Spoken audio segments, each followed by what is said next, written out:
November 9th, 1941.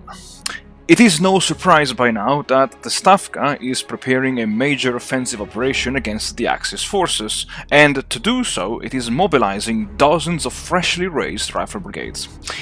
But one tiny miscommunication between the Soviet High Command, the Commander-in-Chief of the Reserves, the head of the railway transports, and the General Staff of the Southwestern Front led this week to one major blunder in the reassignments and the arrival of these aforementioned brigades. Please, folks, do not tell this to Comrade Stalin, or he will make me face the firing squad.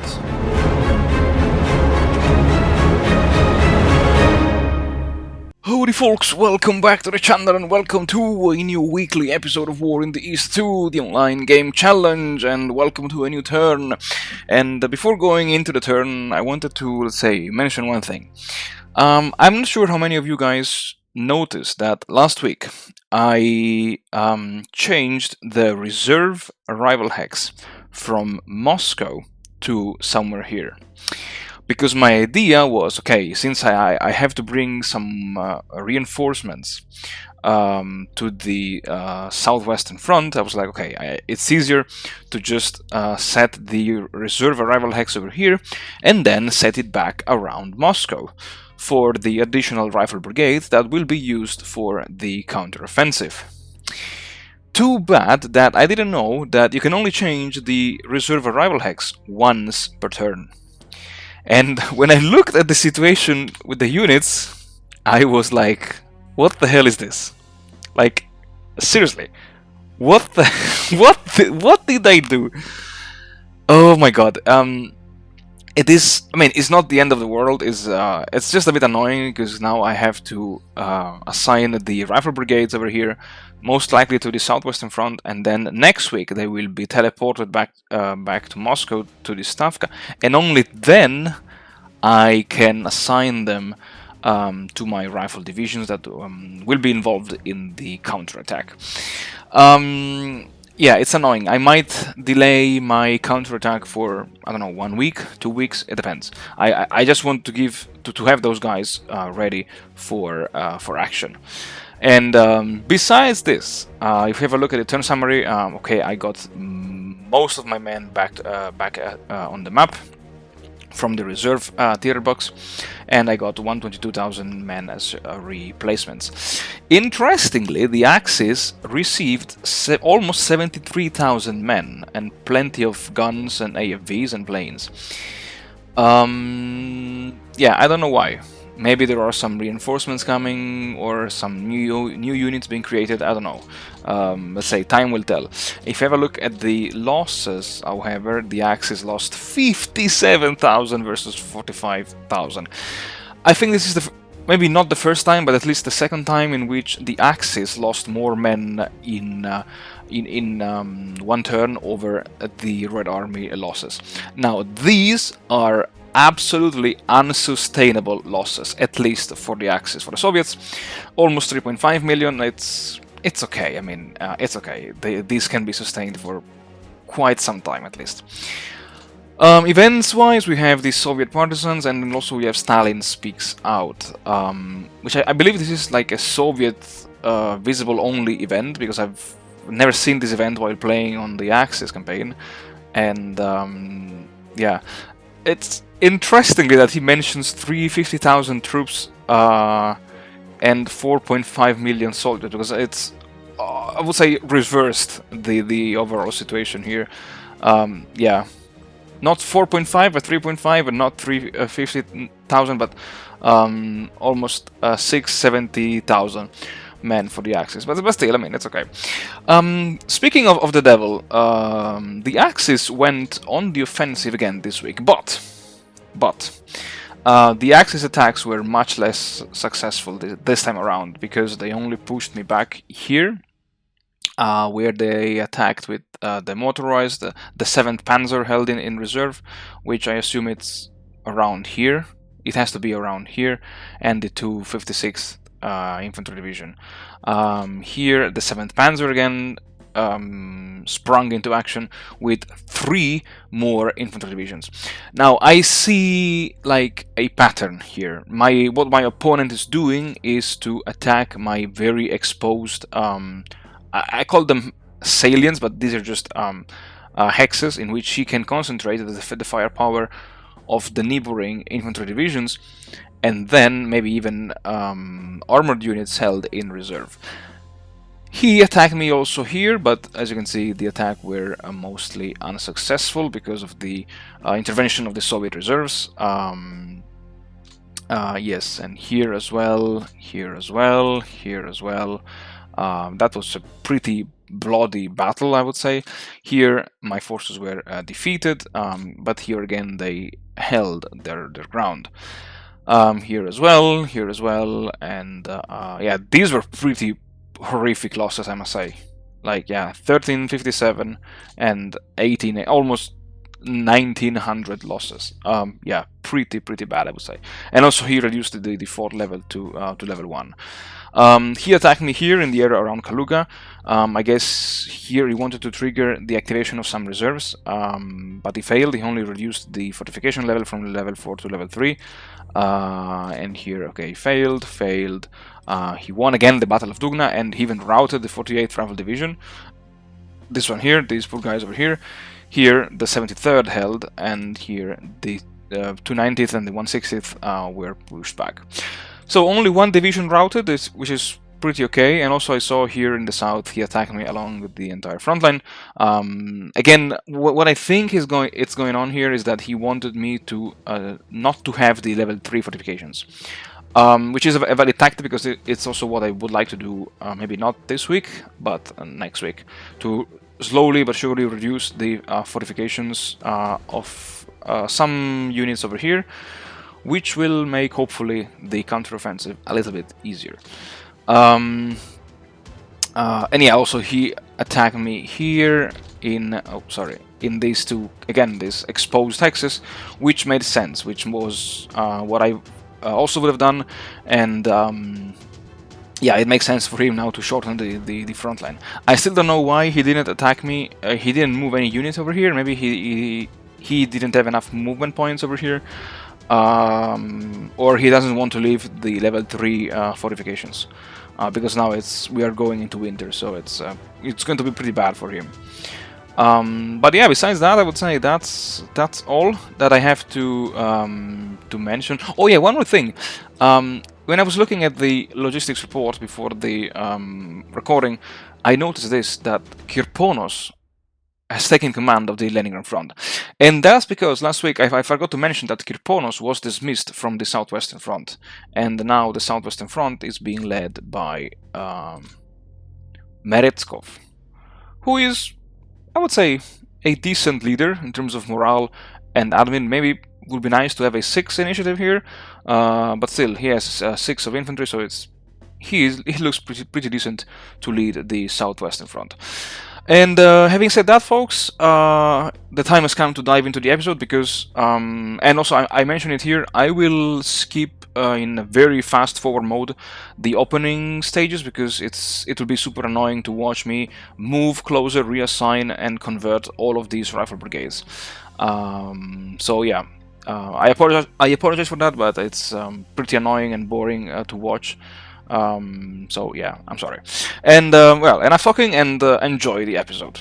Alright, folks, so I decided in the last minute not to do the, let's say, super fast forward skipping segment of this episode. So if you guys want, you can simply skip until I don't know. I will put it in the either in the comment or in the description, the precise time point in which, let's say, I will be done in reassigning and converting all of the rifle brigades that are now in the Kharkiv area, in the Voronezh area, to the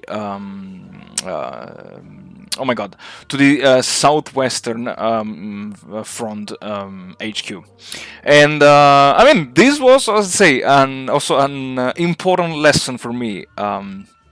apparently, I think I knew it already, but I forgot about it. That when you change the reserve tier box arrival hex per turn, you cannot change it back again. I mean, you can change it back, but all the units will arrive to where the first new reserve arrival hex was set within that specific turn. And yeah, my bad, my mistake. Hopefully, this will not, let's say, lead to my, let's say, elimination via the NKVD firing squad. But hopefully, yes, hopefully, nothing too bad will happen in the upcoming weeks. Yeah, it's a bit annoying, to be honest, but yeah, it happens, it happens, and yeah. Besides that, I would say again this week there is nothing too exciting going on besides the usual reassignment, arrival of the reinforcements, and replacing some leaders here and there, and you will also see me towards the end of the episode messing around with the commander's report. And yeah, so I would say again there is nothing too much to be said besides these few things. The Red Army is getting ready for the winter counteroffensive. Again, I don't want to spoiler where it will happen, but it will happen, and I am confident in the superior number of the Red Army over the Axis invaders. And yes, folks, with this said, I leave you to the rest of the episode. I wish you all the best, and I'll see you all in the next one.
Bye.